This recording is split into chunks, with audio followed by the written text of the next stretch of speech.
All right, so let's get right into it. Today we're talking post-cardiac arrest care, and we're really zeroing in on those patients who have achieved return of spontaneous circulation. Okay. These are really, really critical cases, Oh. and every second counts. Yeah, you're right. We can make a huge impact on outcomes if we do the right things right away. Absolutely. Every action we take matters. So first up, let's talk about temperature control. Okay. Why is that so crucial in these patients? Well, think of it like this. After a cardiac arrest, the brain is already under a lot of stress. Right. And then if they develop a fever, it's like adding fuel to the fire.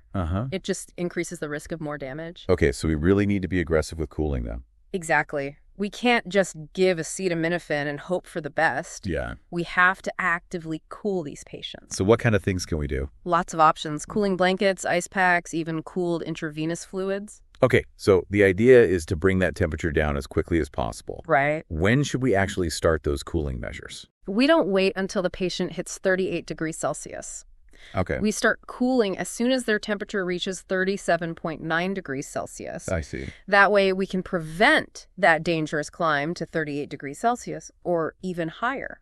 Got it. So we're staying ahead of the game. Exactly. Okay, what's next on our list of priorities? Let's talk about blood pressure. Okay. We got to make sure there's adequate blood flow getting to the brain and all the other vital organs. Makes sense. What's our target mean arterial pressure? So for most patients, we want to keep that mean arterial pressure above 65 millimeters of mercury. Okay. It's kind of like we need to keep enough traffic flowing on the highway to deliver all those supplies to where they need to go. Right. I like that analogy.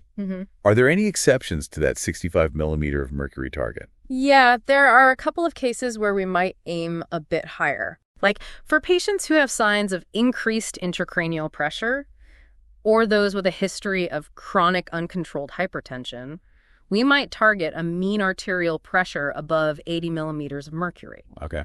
But the big takeaway is that going below 65 millimeters of mercury is a bad sign. Got it. It's really linked to worse neurologic outcomes. So blood pressure management is all about finding that sweet spot for each patient. Yeah. What about oxygen levels? How do we handle that? Oxygen, another balancing act. Oh, really? Too little oxygen is obviously a problem. Right. But, too much can also be harmful. Interesting. So it's not as simple as just giving them as much oxygen as possible. No, it's not. What should our target oxygen saturation be then? We aim for a range between 92% and 98%. Okay. We're going for what we call Normoxia, Normoxia. which just means normal oxygen level. Okay, why not shoot for 100% saturation? Well, 100% saturation doesn't give us the whole picture. Doesn't actually tell us about the partial pressure of oxygen in the blood. I see. That could be way too high, even with a normal saturation. Okay, so what can happen if the partial pressure of oxygen gets too high? If it's too high, it can lead to problems. Got it. So finding that sweet spot is key. Yeah. Okay. Let's move on to carbon dioxide. Yeah. How do we manage that in these patients? This one might surprise you. Oh, We're actually okay with a little bit of carbon dioxide elevation. really? It's called permissive hypercarbia. Permissive hypercarbia. Yeah. Okay, so explain that to me. Why would we allow carbon dioxide levels to rise? Studies show that there's no real difference in outcomes between patients with normal CO2 levels Okay. and those with a little bit of elevation within a certain range, of course. Okay, so what's the target range for carbon dioxide then? We aim for a partial pressure of carbon dioxide between 35 and 55 millimeters of mercury. So again, we're not overcorrecting. Right. We're allowing for a little bit of flexibility. Exactly. Okay, what about seizures? Those are a concern in post-cardiac arrest patients, right? Definitely seizure surveillance is super important. Okay. We need to start monitoring for seizures with an EEG as soon as possible. Why is early detection so critical? Well, seizures can cause even more damage to the brain. And remember, it's already vulnerable after a cardiac arrest. Right. Early detection means we can treat them quickly Okay. and minimize that damage. What's the go-to treatment for seizures if we see them on the EEG? Usually we start with levetiracetam, that's the first line drug. Okay. In some cases, we might consider using propofol as well. Oh, okay. What does propofol do? It can help us induce something called burst suppression. Burst suppression. It helps to control really severe seizure activity. Okay, so should we be using anti-epileptic drugs to try to prevent seizures before they even happen? No prophylactic anti-epileptic drugs aren't recommended. Okay, We only treat seizures if they occur. so no need to jump the gun there. Right. Okay, let's talk about coronary angiography. When is that indicated in these patients? Coronary angiography is definitely indicated for patients who have ST segment elevations on their EKG after they achieve ROSC. Okay, so that's a specific type of heart attack, and those patients need to go straight to the cath lab. Exactly. What about patients who don't have ST segment elevations on their EKG? The evidence isn't as clear for those patients. Okay. Studies haven't really shown a survival benefit for early coronary angiography in those cases. So it's not routinely recommended. Right. It might be considered on a case-by-case basis. Okay, so coronary angiography is reserved for specific cases. What about echocardiography? Is that something we should be doing for all post-cardiac arrest patients?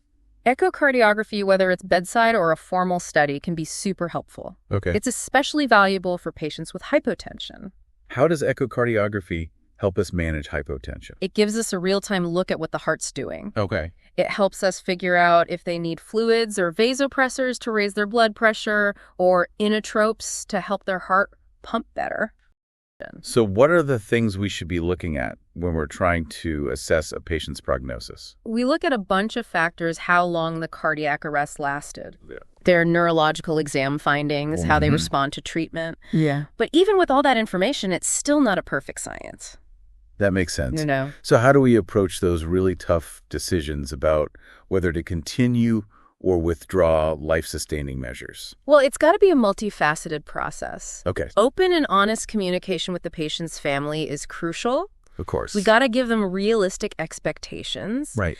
And we should involve palliative care specialists early on. Makes sense. So it's not just about the medical interventions. Right. It's about providing that whole person care. Exactly. Addressing their emotional and spiritual needs as well. It sounds like taking a collaborative approach is really important here. Absolutely. We need a team of experts all working together. Okay. Cardiologists, neurologists, intensivists, palliative care specialists, nurses, social workers.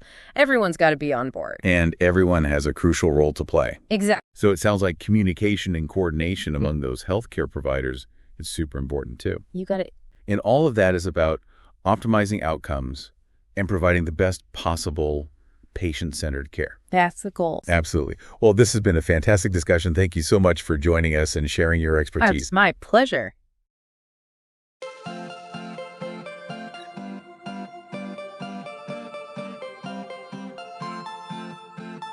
Thank you for watching. Please subscribe to our channel by clicking the subscription button. If you have any questions, feel free to leave a comment below in the comments section.